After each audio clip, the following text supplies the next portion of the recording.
Haya, karibuni tena. Leo tunaingia ndani kabisa kwenye mada ya kisukari, lakini si kama mnavyokijua.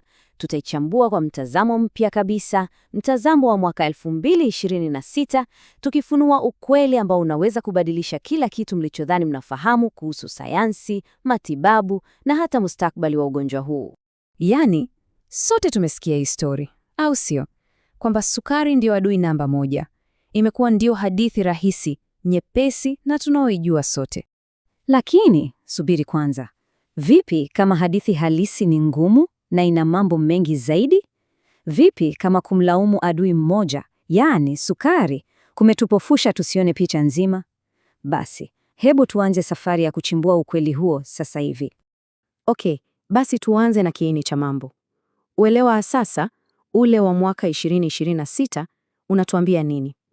Kwamba kisukari si tatizo la sukari peke yake. Hapana, ni dalili tu ya mfumo mzima wa mwili kushindwa kufanya kazi vizuri. Ili kuelewa tofauti, hebu fikiria hivi. Kwa aina ya kwanza, mfumo wako wa kinga unageuka kuwa msaliti. Unashambulia na kuharibu kabisa kiwanda chako cha insulini. Lakini kwa aina ya pili ni tofauti. Hapa kiwanda, yani kongosho, hakishambuliwi. Badala yake kimechoka. Yani kimefanya kazi kupita kiasi kwa miaka mingi, na sasa ufanisi wake unapungua. Ni kama kiwanda kilichochoka, sio kilichovamiwa. Na hapa sasa ndipo mambo yanapokuwa ya kusisimua zaidi. Sayansi ya mwaka 2026 inatupa vichocheo viwili vipya ambavyo hatukuwa tunavipa uzito: afya ya utumbo wetu na jini zetu. Hebu chukulia utumbo wako kama geti kuu la ngome na una walinzi imara. Lakini kama bakteria wabaya wakiongezeka, hawa walinzi wanalegea. Na nini kinatokea? Sumu, kama kitu kinaitwa lipopolysaccharide au LPS, zinapenya na kuingia kwenye mzunguko wa damu. Matokeo yake, mlipuko wa mwasho kimfumo mwili mzima ambao unachochea matatizo ya sukari. Sasa sikilizeni, hili jambo ni la kushangaza kweli. Karibu 10% ya watu wote duniani, yaani 1 kati ya watu 10, wana mabadiliko kidogo sana kwenye jini lao linaloitwa PAM. Na nini maana yake? Inamaanisha dawa maarufu sana za kisukari kama GLP-1 hazifanyi kazi vizuri kwao. Hii inatuambia nini? Kwamba ile dhana ya dawa moja kwa wote imepitwa na wakati. Mustakabali ni tiba inayolenga jini za mtu mmoja mmoja. Okay, tumeona vyanzo. Sasa, hebu tuangalie nini hasa kinatokea pale sukari inapokaa juu kwa muda mrefu. Fikiria sukari kama asidi, kitu kinachomomonyoa na kuharibu kila kitu taratibu. Hapa sasa ndipo uharibifu halisi unaanza. Damu ikiwa na sukari nyingi inakuwa kama sharubati nzito inayonata.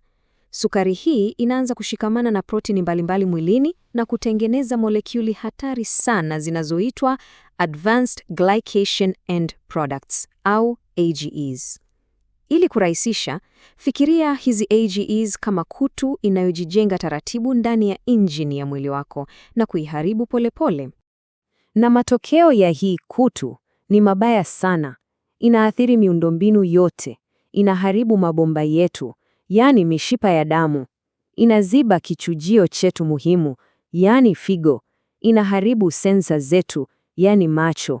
Na mbaya zaidi, inamomonyoa waya zetu za umeme, mishipa ya fahamu. Yani ni uharibifu wa mfumo mzima.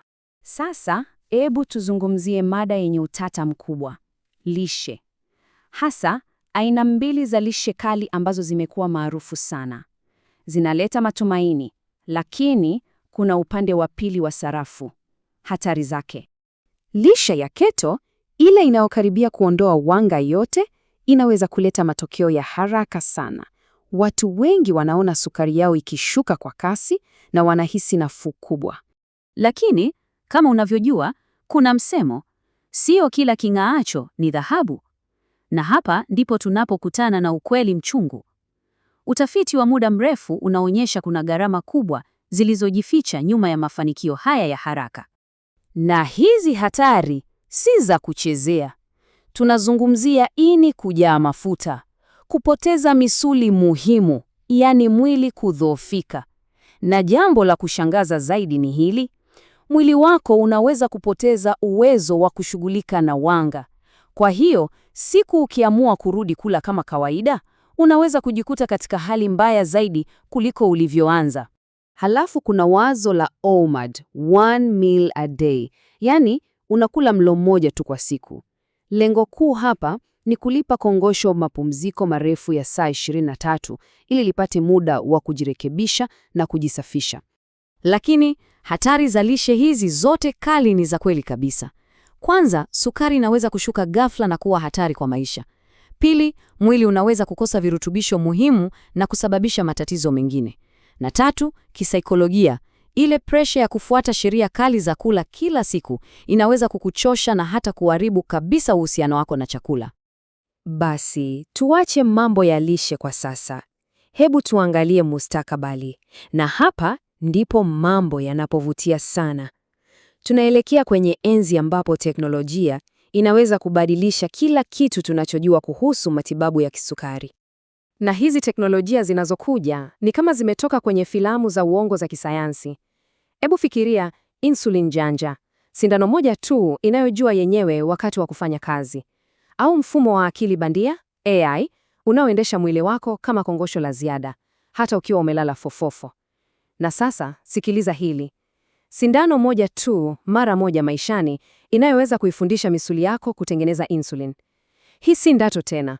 Huu ndio mustakabali ambao wanasayansi wanaofanyia kazi sasa hivi. Jedwali hili sasa linaweka kila kitu wazi, kuanzia dawa za zamani hadi tiba za kijeni za siku zijazo. Kila njia ina faida zake, lakini pia ina changamoto zake. Na hii inatukumbusha jambo moja muhimu sana. Linapokuja suala la kisukari, hakuna jawabu moja la kimuujiza linalomfaa kila mtu. Na tunaposema nafuu au remission, tunamaanisha nini hasa?